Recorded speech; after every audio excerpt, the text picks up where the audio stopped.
سعودی حکومت پر براجمان اسلام کی عزت سے کھلواڑ کرنے والے حکمرانوں کے بارے میں پہلی بار کسی عالم نے کھل کر کے بولا ہے اور ان کی حقیقت کو واشگاف کیا ہے۔ سنیں حضرت مولانا سجاد۔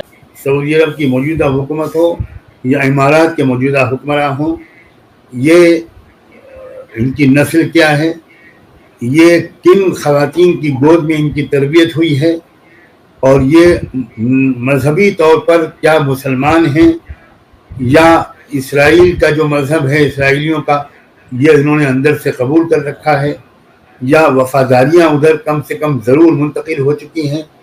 اب یہ سب باتیں بالکل بے غبار ہو چکی ہیں۔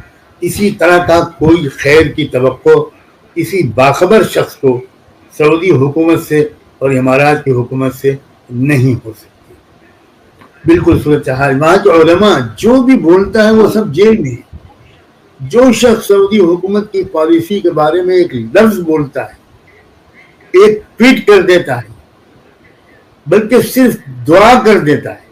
آپ غور کیجئے، ایک عالم دین نے صرف دعا کی تھی، اس دعا کی سزا میں وہ آج تک جیل میں ہے۔ بڑے عالم ہیں، بڑے مصنف ہیں، اور ان کا بڑا حلقہ سعودی عرب میں ہے، لیکن اتنا جبر و تشدد ہے کہ وہاں کوئی شخص بول ہی نہیں سکتا۔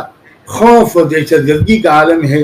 3 آدمی مسجد نبوی میں بیٹھ کر آپس میں بات نہیں کر سکتے۔ میں پہلی مرتبہ کھل کر شاید وہاں کی صورتحال کے بارے میں اپنے تجربوں اور تاثرات کا اظہار کرتا ہوں۔